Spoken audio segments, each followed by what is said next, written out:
Salut. Bienvenue. Profitez du contenu, abonnez-vous et activez les notifications. Imaginez passer des années à croire que la personne à vos côtés est exactement celle qu'elle a toujours prétendu être, honnête, fidèle, engagée dans le même avenir que celui que vous avez imaginé ensemble. Et puis, un jour, qu'une simple phrase, en apparence anodine, devienne le déclencheur qui fait s'effondrer tout ce que vous pensiez réel. C'est comme ça que le tournant dans la vie de Patrick Blake a commencé. C'était à cet instant précis, cette fraction de seconde où quelque chose change dans l'air, même si rien n'a encore été dit, que son histoire a commencé à se diviser en deux, avant et après. Patrick a toujours été un de ces hommes qui valorisent la stabilité, méthodique au travail, pointilleux avec l'argent, mesuré dans ses mots. Nous étions mariés depuis 10 ans. Il croyait que notre mariage fonctionnait comme une machine bien huilée. Pas de grands débordements émotionnels, mais du solide, du fiable. Une relation bâtie sur le respect et le partenariat quotidien. Lui, avocat dans un cabinet de droit des affaires respecté. Moi, médecin aux urgences, toujours de garde, épuisé mais profondément investi dans mes patients. Ensemble, on avait bâti une routine calme où chacun savait exactement où l'autre se trouvait. Du moins, c'est ce que Patrick croyait. Ce soir-là, après une longue journée au bureau, il est rentré et m'a trouvé en train de préparer le dîner. Il m'a observé de loin, comme il le faisait souvent, admirant la simplicité de ce moment. Mais quelque chose clochait. La façon dont je remuais la cuillère dans la casserole, mon regard fuyant, cette absence de contact visuel. Patrick me connaît. Et ce n'était pas juste de la fatigue, c'était de l'hésitation, de la culpabilité emballée dans le silence. Même sans savoir pourquoi, il a senti son estomac se nouer. Quand j'ai enfin parlé, c'était comme si chaque partie de lui avait compris avant même que mes mots soient complètement formés. Ryan est en ville, j'ai pensé prendre un café avec lui, c'est tout. Pas d'artifice, pas d'émotion, comme si je parlais d'échanger une voiture ou de commander une pizza. Il n'a pas répondu tout de suite. Il savait qui était Ryan Thompson. Pas parce que je lui en avais parlé, mais justement parce que j'évitais soigneusement toute mention de mon passé avec cet homme. Et ça, c'était déjà un signe. Patrick a gardé sa contenance, comme à son habitude. Mais à l'intérieur, c'était un autre homme qui se réveillait. Un homme qui, petit à petit, commençait à se demander s'il connaissait vraiment la femme qui dormait à ses côtés depuis tant d'années. Je l'ai regardé et ajouté, « Mais si ça te dérange, c'est rien, je n'y vais pas. » Et c'est précisément cette facilité à reculer qui l'a le plus troublé, comme si je savais que je n'aurais pas dû demander, mais que j'avais voulu tester, juste pour voir jusqu'où je pouvais aller. Patrick a secoué la tête en silence et m'a dit que c'était bon. Mais cette réponse légère, ce renoncement immédiat, ça voulait dire que cette conversation était loin d'être terminée. Les minutes suivantes, on a continué à agir comme si rien n'avait été dit.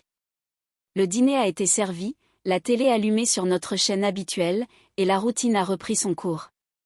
Mais à l'intérieur de Patrick, un malaise grandissait, un sentiment insistant qui refusait de le laisser en paix. Il essayait de faire comme si tout était sous contrôle. Après tout, c'était qu'un café avec un ex, que j'avais moi-même décidé de ne pas voir, pas vrai? Mais quelque chose dans tout ça sonnait comme un avertissement. Quelque chose lui disait que cette soirée ordinaire serait le début d'une série de révélations capables de bouleverser sa vie de façon inimaginable. Patrick a toujours été attentif, pas seulement parce que son métier l'exigeait, précision, rigueur, détection du moindre défaut dans un argument, mais aussi par nature. Il remarquait les légers changements de temps, les habitudes qui déraillent, les contradictions que les autres ignorent. Et c'est pour ça que, lorsque je lui ai dit que je laisserais tomber Ryan pour éviter les tensions, puis que j'ai agi le lendemain comme si de rien n'était, quelque chose en lui a commencé à se réorganiser. C'était comme s'il assistait au début d'une histoire dont il ne comprenait pas encore les enjeux, mais qu'il sentait déjà mal tourner. Ce qui l'a le plus troublé, c'est ce sentiment, la certitude que la vérité avait déjà commencé à se cacher. Les jours suivants, Patrick a tenté de retrouver sa routine.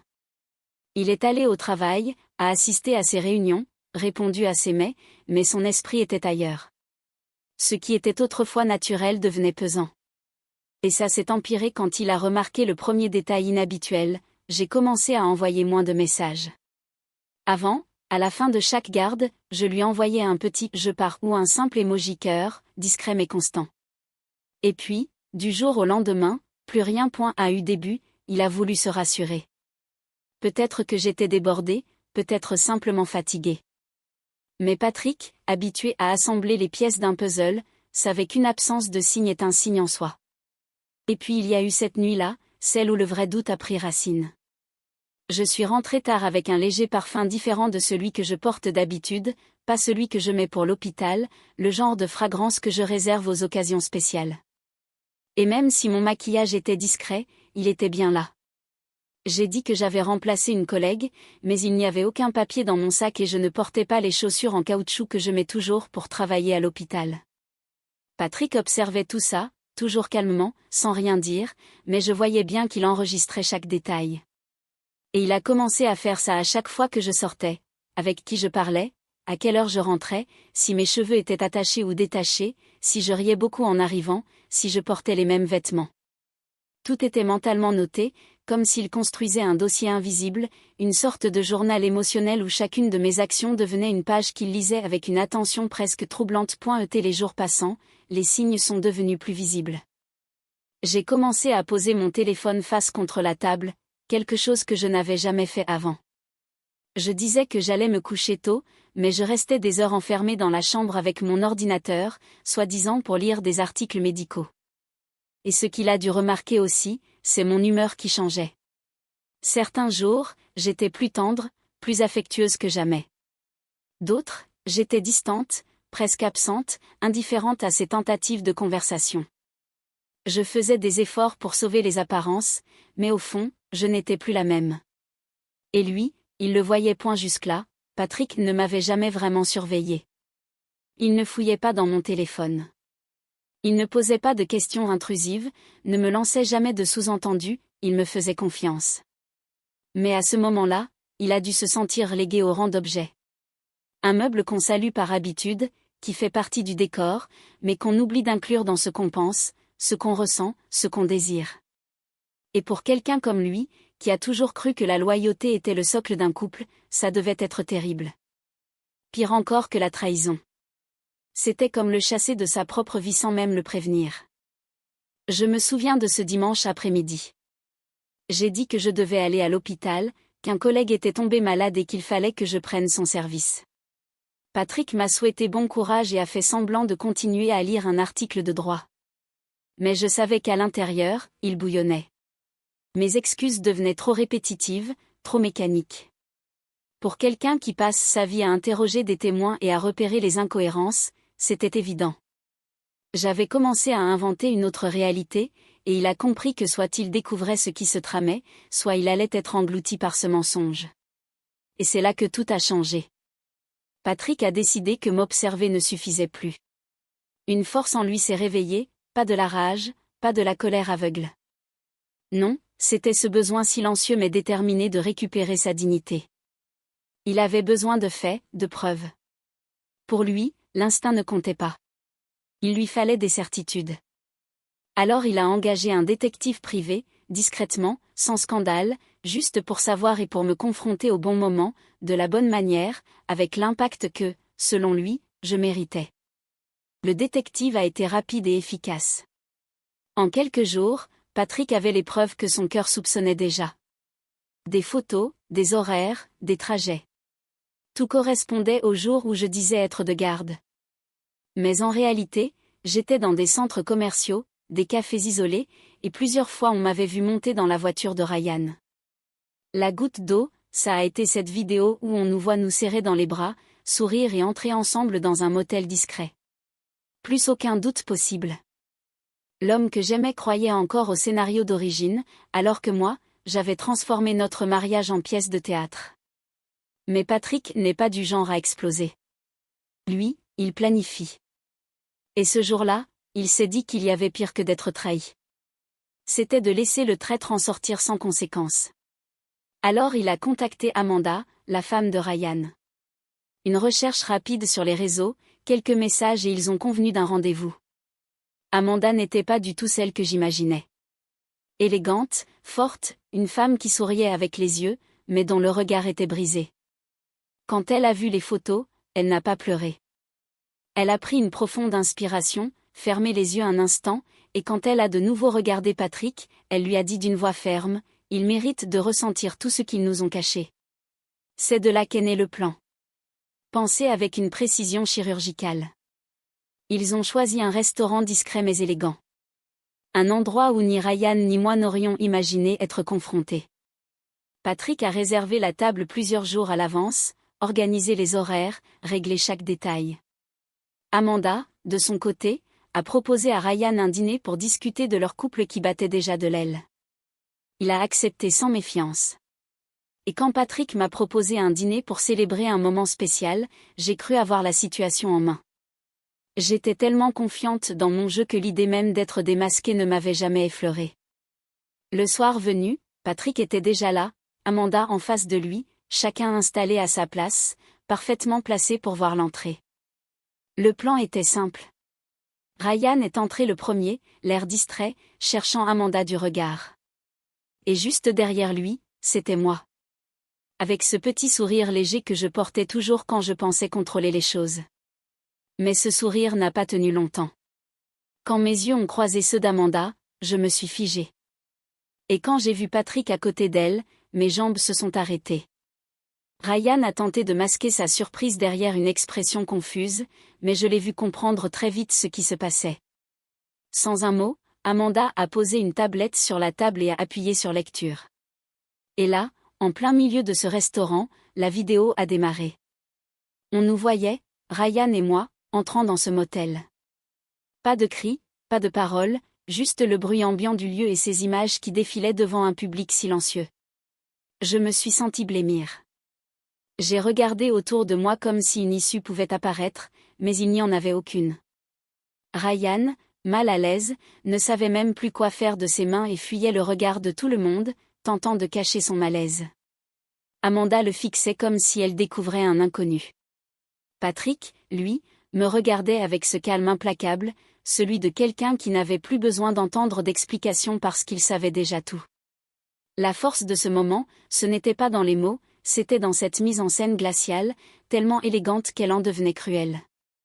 Pas de scène, pas de scandale, juste cette vérité brutale posée là devant nous. Implacable. Patrick n'a pas bougé, il n'a pas crié. Il m'a simplement regardé avec l'air de quelqu'un qui referme un chapitre. Et dans ce silence, j'ai compris qu'il n'y avait plus rien à réparer, que tout ce que je pensais pouvoir encore cacher venait de s'effondrer là, devant les deux personnes que j'avais le plus trahies. Le plan avait parfaitement fonctionné, et ce que Ryan et moi avons ressenti ce soir-là n'était qu'un avant-goût de la chute à venir. Quand nous avons quitté ce restaurant, chacun est reparti avec quelque chose de différent. Ryan marchait tête baissée, comme s'il avait perdu son propre nom. Amanda, elle, est partie la tête haute, mais ses yeux brillants trahissaient la tempête intérieure qu'elle affrontait. Je suis restée figée quelques secondes à la porte. Le corps présent, mais l'esprit ailleurs, incapable de bouger.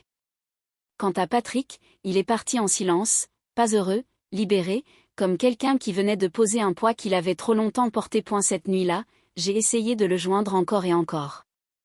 J'ai laissé des messages, supplié qu'on se parle. Je lui ai dit que c'était une erreur, que j'étais perdue, que je l'aimais encore. Il n'a jamais répondu. Il est resté là, paraît-il, à fixer son téléphone qui s'allumait à chaque appel, écoutant la sonnerie obstinée jusqu'à ce qu'elle cesse. Non pas parce que j'avais abandonné, mais parce qu'il savait déjà que chaque mot de ma bouche ressemblerait à une manœuvre de plus. Et surtout, parce qu'il avait découvert en lui une force que je ne lui connaissais pas. Il n'était plus cet homme qui se contentait de miettes affectives. Cette époque était révolue. Les jours suivants, j'ai tenté de le voir en personne. Je suis allée devant son travail. J'ai attendu des heures dans le parking. J'ai laissé des lettres sous la porte de notre ancien appartement. Mais Patrick n'était plus atteignable. Il avait changé de place émotionnellement, un endroit où je n'avais plus accès. Ce lien entre nous, autrefois si solide, s'était brisé ce soir-là, devant tout le monde, dans cette vidéo qui en disait plus que n'importe quelle explication. Et peu importe combien j'essayais de justifier ce que j'avais fait, rien n'effaçait la froideur avec laquelle j'avais trahi non seulement mon mari, mais aussi notre histoire. Pendant que je m'effondrais intérieurement, lui trouvait une étrange forme de paix dans le silence. Il a passé des jours seul à réfléchir à tout ça. Il s'est regardé en face comme il ne l'avait peut-être jamais fait, et il a réalisé qu'il avait porté ce mariage à bout de bras pendant des années, plus par habitude que par véritable engagement. Ma trahison, aussi cruelle qu'elle ait été, lui a servi de miroir. Elle lui a montré qu'il s'était oublié lui-même, qu'il s'était éloigné de ses amis, de ses passions, qu'il avait oublié qui il était avant d'être mon mari. Et maintenant qu'il n'avait plus ce rôle, il recommençait à réapprendre à être Patrick. C'est à ce moment-là qu'il a décidé qu'il ne voulait plus rester prisonnier de ses souvenirs. Il a vendu l'appartement, pris un congé sans durée déterminée et loué un petit endroit dans un autre quartier avec juste l'essentiel. Il voulait tout recommencer, mais cette fois avec conscience, sans se précipiter, un pas après l'autre. Moi, réalisant que mes tentatives touchaient à leur fin, j'ai fait un dernier geste. Je suis arrivé à l'improviste avec une proposition inattendue, donner un rein au père de Patrick qui était sur liste d'attente pour une greffe depuis des années. C'était comme si je voulais, d'une façon ou d'une autre, effacer ma faute par un geste extrême, essayer de lui montrer qu'il restait quelque part, caché, un peu d'amour. Mais ce geste, aussi grand qu'il paraissait, a perdu tout son sens au moment où Patrick, avec un calme glacial, m'a révélé que son père avait reçu une greffe 3 semaines plus tôt. Je ne le savais même pas. J'étais tellement déconnectée de la réalité de sa famille que je n'étais plus au courant des choses les plus importantes. Au fond, ce que je venais de faire n'était qu'un acte désespéré, et c'était évident dans le regard de Patrick. Pas de colère, pas de moquerie, juste ce regard distant. Il m'a tendu une enveloppe, à l'intérieur un manuscrit imprimé, l'ébauche du livre qu'il écrivait depuis le jour où il avait appris ma trahison. Et il m'a simplement dit, tout est là. Tu es devenu un chapitre. Et maintenant, je passe à la page suivante. C'est là, pour la première fois, que j'ai compris qu'il était vraiment parti. Il ne se contentait plus de mettre de la distance. Il n'était plus là, ni avec son corps, ni avec son âme, ni avec rien. Et ce qui m'a le plus blessé, c'est de savoir que Patrick était libre. Libre de la culpabilité, libre de moi. Libre même du besoin d'entendre mes excuses.